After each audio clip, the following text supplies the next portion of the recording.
இயேசுவே வழி சத்தியம் ஜீவன், இயேசுவே ஒளி நித்தியம் தேவன், இயேசுவே வழி சத்தியம் ஜீவன், இயேசுவே ஒளி நித்தியம்.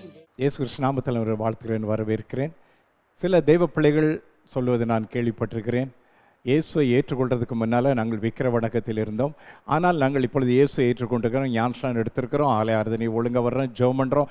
ஆனால் எங்கள் வாழ்க்கையிலே ஆசீர்வாதம் என்பது குறைபடுகிறது. இயேசுவை ஏற்றுக்கொண்ட பிறகு எல்லா சூழ்நிலைகளும் எங்களுக்கு மாறும்னு சொன்னாங்க. ஆனால் இன்னும் நாங்கள் அதிலே தொடர்கிறோம்.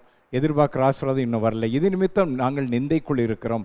அநேகர் எங்களை ஏளனமாக பார்க்குறாங்க. விசேஷம் எங்கள் உறவினர்கள், நண்பர்கள் எங்களை ஏளனம் பண்ணுறாங்க. நீ ஆலயத்துக்கு போய் என்ன வித்தியாசம் கண்ட, நீ இயேசுவை தேடி உன் வாழ்க்கையில் குறைபடுறின்னு சொல்கிறாங்க. மாத்திரமல்ல, எங்களுக்கு எதிராக பேசுகிறவர்கள் மாத்திரமல்ல, எதிரிகளும் எங்களுக்கு எதிராக செயல்படுகிறார்கள். எங்களை விரோதம் செய்கிறவர்களும் அநேகர் இருக்கிறார்கள். எங்களை சொல்வதை நான் ஊழியத்துக்கு போகிற இடத்துல சிலர் சொல்லுவதை நான் கேள்விப்பட்டிருக்கிறேன். நம்ம வீட்டில் நம்ம ஒரு விருந்து பண்ணுனா என்ன பண்ணுவோம்? வீட்டில் இருந்தால் நாம் சாப்பிடுவோம். ஆனால் வேதம் என்ன சொல்லுகிறது? என் சத்துருக்களுக்கு முன்பாக ஒரு பந்தி ஆயத்தப்படுத்தி என் தலையை எண்ணெயால் அபிஷேகம் பண்ணுகிறது, என் பாத்திரம் நிரம்பி வழிகிறது. இப்படியாக சங்கீதம் 23 சொல்லுகிறது. கர்த்தர் என்ன சொல்கிறார் தெரியுமா?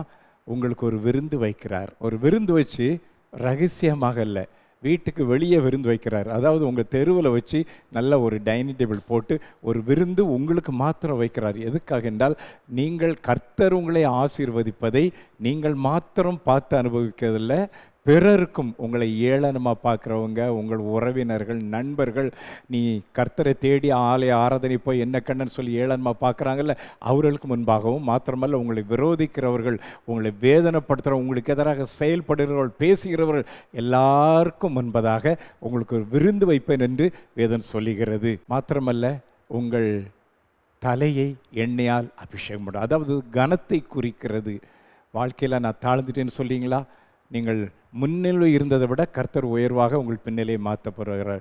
யோபு இழந்தவற்றெல்லாம் 2 மடங்கு திருப்பி கொடுத்த தேவன் இன்னும் உயிரோடு இருக்கிறார். நீங்கள் இழந்தவற்றை திரும்ப பெறுவீர்கள். முன்னிலை விட பின்னில் ஆசீர்வாதமாக இருப்பதை பார்க்க போகிறீர்கள்.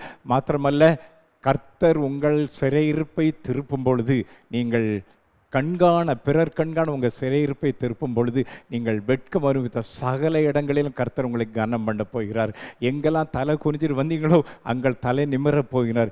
எங்கெல்லாம் உங்கள் பெயர் டேமேஜ் ஆனதோ அங்கே உங்களை கனம் பண்ண போகிறார். உங்களோடு இருப்பதை நிரூபிக்க போகிறார். உங்கள் வெட்கத்துக்கு பதிலாக கனம் வரும். தலை குனிஞ்ச இடத்துல உயர்வு வரும். குறைவுபட்டு அவமானப்பட்ட இடத்துல கர்த்தர் உங்களை உயர்த்த போகிற, கண்ணீர் விட்ட இடத்துல கனம் பண்ண போகிறார். உங்களோடு இருப்பதை, சர்வவல்லமையுள்ள தேவன் உங்களோடு இருப்பதை நிரூபிக்க போகிறார். அந்த நாட்கள் வருகிற அன்பு தெய்வ பிள்ளைகளை, இதை குறித்து கவலைப்படாதீர்கள். நீங்கள் என்ன செய்யணும் தெரியுமா? கர்த்தர் மேல் நீங்கள் நம்பிக்கை வைத்திருக்க வேண்டும். மாத்திரமல்ல, உங்களுக்கு எதிராக செயல்படுறவங்க மேலே கசப்பு வேண்டாம். அவர்களுக்காக நீங்கள் ஜெபம் பண்ணணும். உங்களை நிந்திக்கிறவர்களாக ஜெபம் பண்ணணும். உங்களை விரோதிக்கிறவர்களை ஆசீர்வதித்து நீங்கள் ஜெபம் பண்ணுவீங்களா? அவங்க மேலே கசப்பு வைக்காம அவர்கள் நல்லா இருக்கணும்னு ஆசீர்வதித்து நீங்கள் ஜெபம் பண்ணுங்க. கர்த்தர் உங்களை சிறையிருப்பை மாற்றுவார். நீங்கள் கீழாகாமல் மேலாகவீர்கள், வாலாகாமல் தலையாவீர்கள். இப்போது இருப்பது 1000 மடங்கு பெருக பண்ணுவார்.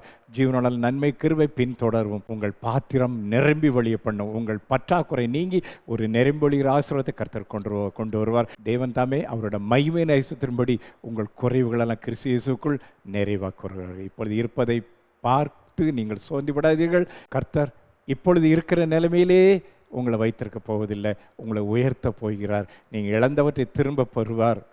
இப்போது இருப்ப 1000 மடங்கு பெருக பண்ணுவார்.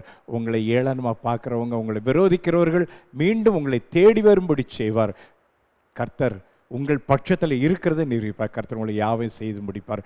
அன்பு தெய்வ பிள்ளை, எதை குறித்து கவலைப்படாதீங்க. ஜீவனால நலலாம், நன்மை கிருபை பின்தொடரும். உங்கள் சிறையிருப்பு மாறும். நீங்கள் உயர்வீர்கள். இயேசுவின் நாமத்திலே ஆசீர்வாதமாக இருப்பீர்களாக. இயேசுவே வழி சத்தியம் ஜீவன், இயேசுவே ஒளி நித்தியம் தேவன், இயேசுவே